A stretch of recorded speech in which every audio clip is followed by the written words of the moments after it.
oblige, ne faites pas comme Marie-Françoise qui s'est enfuie lorsque elle a entendu le message de la parole de Dieu.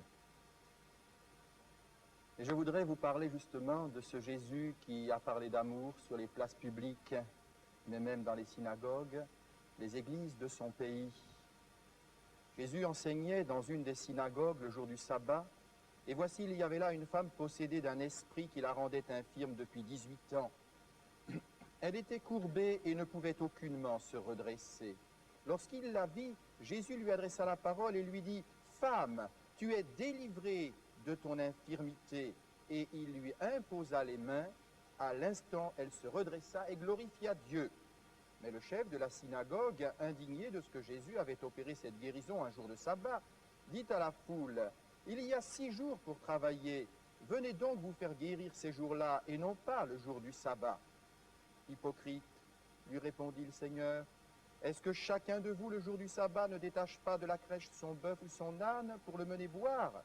Et cette femme qui est une fille d'Abraham et que Satan tenait liée depuis 18 ans, ne fallait-il pas la délivrer de cette chaîne le jour du sabbat? Tandis qu'il parlait ainsi, tous ses adversaires étaient confus et la foule se réjouissait de toutes les choses glorieuses qu'il faisait. J'imagine cette femme qui était une fidèle, qui allait toutes les semaines, le jour du sabbat, à la synagogue. Elle sortait de chez elle, humble demeure très certainement, et puis courbée en deux, puisque son corps était semblable à une équerre, elle s'acheminait lentement le long des ruelles que nous connaissons malsaines et remplies de toutes sortes d'espèces de détritus, comme les ruelles de l'Orient. Et c'était le spectacle qu'elle avait en se rendant à la synagogue. Mais ce jour-là, quelque chose d'inhabituel allait se passer. Il y avait un rendez-vous pour elle dans la synagogue. Jésus était entré dans ce lieu le jour du sabbat.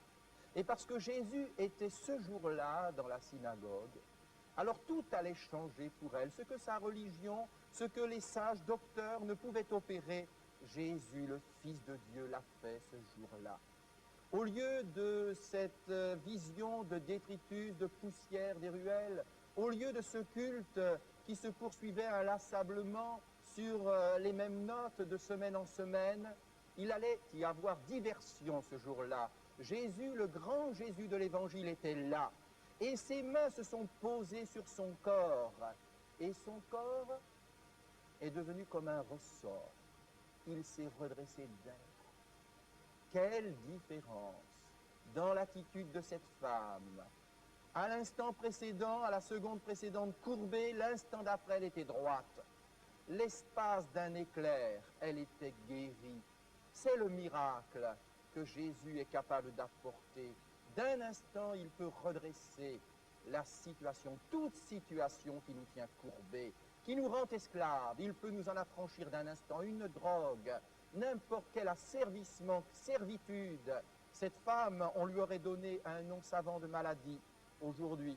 On aurait dit qu'elle souffrait de spondylarthrite ou de je ne sais quelle autre maladie.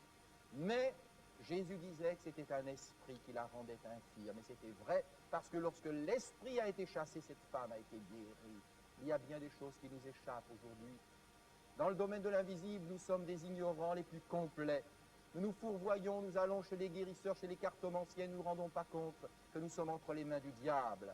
Mais remettons-nous entre les mains de Jésus qui nous délivre de ses tutelles et nous réaliserons la plus grande libération. Oui, tu es venu apporter l'amour, Seigneur, et cet amour nous rend libres, nous rend forts. Et tu veux donner cette liberté, cette force et ce même amour à ceux qui nous ont suivis ce soir. Amen. Notre émission se termine, mais nous ne voulons pas vous laisser sans rien et nous voulons vous offrir ce magnifique livre avec une belle corne d'abondance. Il nous parle d'abondance puisque c'est comment recevoir l'abondance.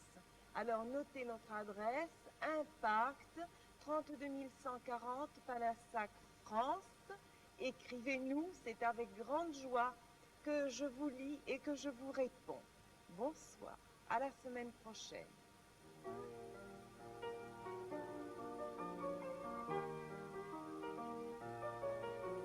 Jésus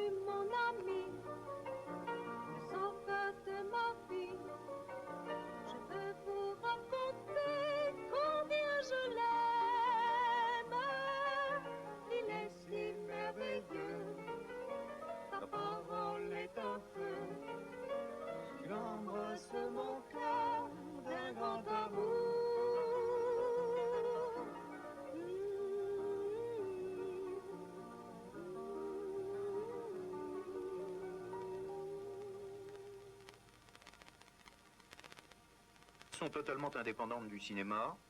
Je crains que la morosité économique générale soit un petit facteur, dans la mesure où les gens, quand ils ont besoin de se distraire, il se trouve que le cinéma n'est pas une mauvaise distraction et que quand les choses ne vont pas très bien, voire même quand elles vont mal, le cinéma apparaît comme une vraie distraction. La seconde raison, je crois qu'il faut avoir le courage.